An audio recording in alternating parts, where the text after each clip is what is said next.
Is Robeisy Ramirez the boogeyman, or the answer to the question that is Shakur Stevenson?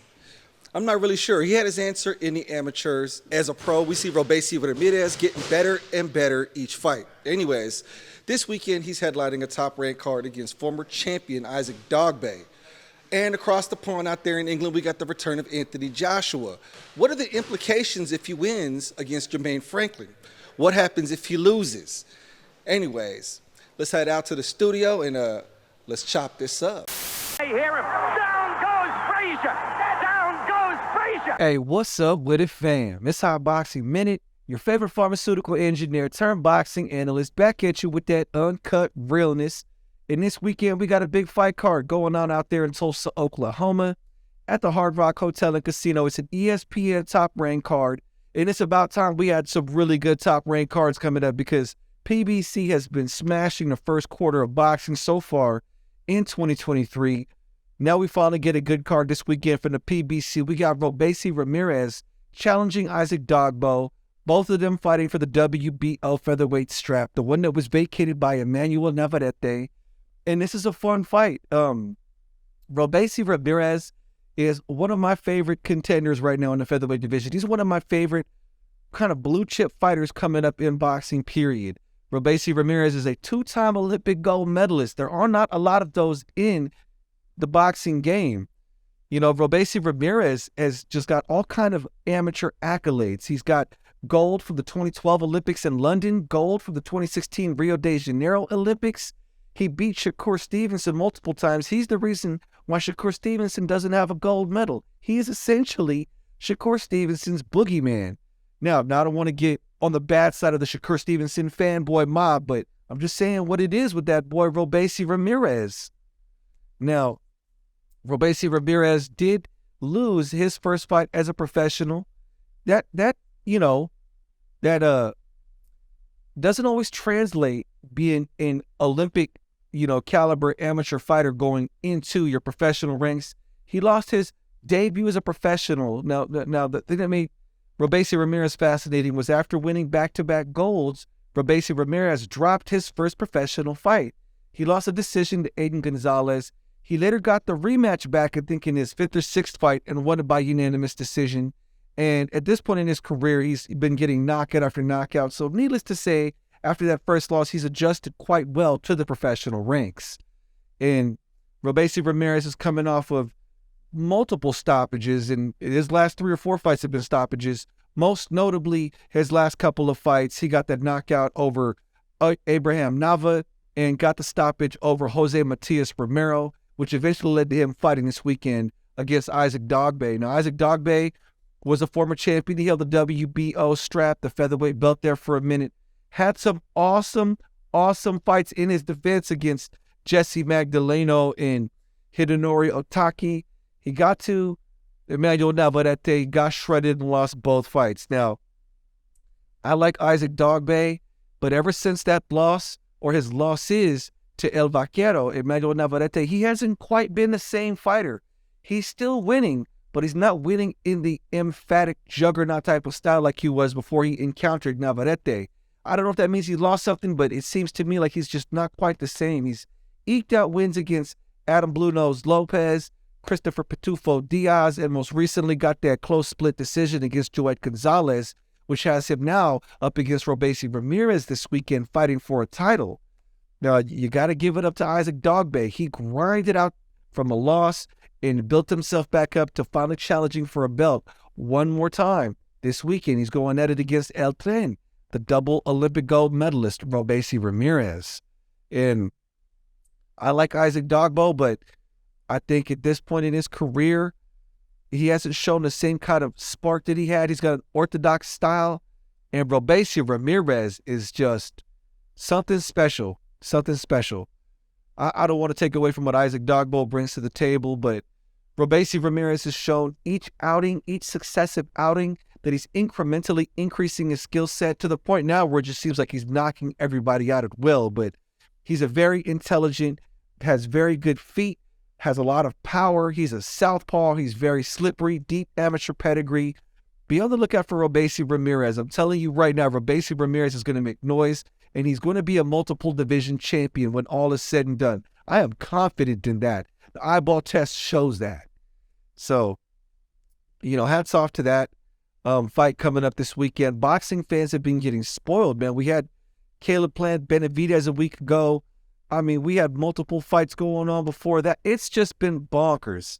But that top-ranked card is going to be fun. They've got other fights on that card. Let me see if I can find that schedule up real quick. What do I look up? Robeisy, Ramirez versus Dogbo. Because they've got quite a few prospects on that. And you want to keep an eye out for the people that are fighting on that card. Because the one thing about Top Rank, they definitely like to develop their fighters. They spend time, they match them up. So in addition to Robeisy, Ramirez, and Isaac Dogbo, you've got Joet Gonzalez, who's still grinding it out and trying to fight for a title. Joet Gonzalez is a fighter that also had a solid amateur career.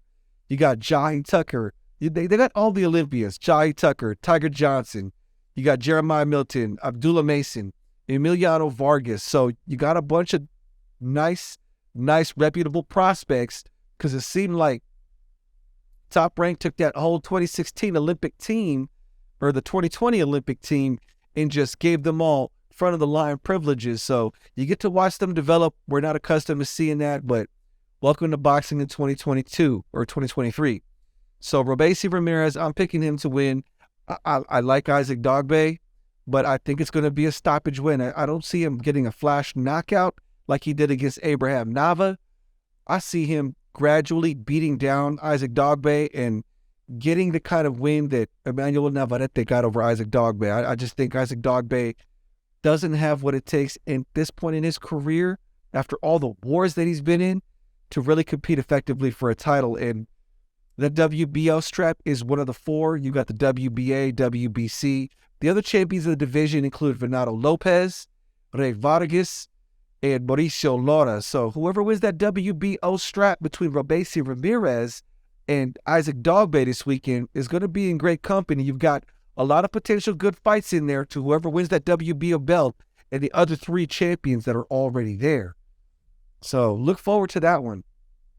And I'm going to switch away from that fight card, and let's go into what's going on out there in England at the O2 Arena. We've got the return of Anthony Joshua. I think by some accounts, this is something we can consider to be a tune-up fight for Anthony Joshua. He's coming off that back-to-back losses to Alexander Usyk. He was, in theory, in talks with Tyson Fury, but that fight never materialized because Tyson Fury has kind of turned out to be a very aloof, misinformation spreading heathen that fell out of the good graces of the boxing world. But either way, we're coming back around. Anthony Joshua, he has been training out there with Derek James. That would be the same camp, so let's actually talk about that part. Coming into this fight so Anthony Joshua, right? Anthony Joshua coming into this fight with, oh my gosh, why am I forgetting his name? Sorry, Jermaine Franklin. I shouldn't even forget the name Jermaine Franklin. He was supposed to fight my gym mate, Stephen Big Shot Shaw, but he ended up pulling out, and I don't even want to talk about the fight not ever coming back together. That's a whole different subject. Anyways, we've got the return of Anthony Joshua. Anthony Joshua is supposed to be fighting Jermaine Franklin this weekend. He has been training out here in the States with Derek James. If you don't know, Derek James is the same guy that coaches Iron Man Jermell Charlo and the unified welterweight champion EJ Big Fish Spence. So maybe we'll see what Derek James has added to Anthony Joshua's arsenal, because some people feel he may have lost something in his successive losses to Alexander Usyk. Now, Anthony Joshua, like I said, he had them back-to-back losses to Alexander Usyk, kind of had that meltdown in the post-fight. We kind of all saw it happen in real time. Does Anthony Joshua still have what it takes? Jermaine Franklin just came off a loss against Dillian White. It was a majority decision loss. This was last November, less than 7-8 months out, and he's already in another big fight. Jermaine Franklin, considering he just came off a loss to Dillian White, you got to take your hat off to that man's manager. Whoever is managing Jermaine Franklin got him from being a middle-tier heavyweight, American heavyweight, to fighting for millions of dollars against Dillian White, to now fighting for more life-changing money against Anthony Joshua. And that's not bad considering Jermaine Franklin is a relatively unheralded heavyweight in the big, big picture. So hats off to that man's manager, because Jermaine Franklin has been getting some very clutch fights lately. And I just don't see what Jermaine Franklin is going to do. And listen, you can't underestimate somebody that's hungry. Hunger is that intangible thing. I think Dillian White might have been gifted that win against Jermaine Franklin, but even then, can Jermaine Franklin beat a very strong, very solid, determined Anthony Joshua that has been out there with Derek James, one of the best, arguably one of the best boxing trainers in the game? We're going to find out soon enough. I'm going to go as far as my estimates on what's going to happen in that fight. No, not to Jermaine Franklin and the pedigree that he brings to the table, but I think Jermaine Franklin's going to get stopped sometime in the second half of the fight. I just think that Anthony Joshua's going to be too big, too fast, too boxing educated, and I don't think Jermaine Franklin is really going to bring much of crazy substance against Anthony Joshua. I could be completely wrong, folks. I have been wrong before. No biggie. It happens in the boxing game. Anyways, how do you see the fight playing out between Robeisy Ramirez and Isaac Dogboe? How do you see the fight playing out between Jermaine Franklin and Anthony Joshua?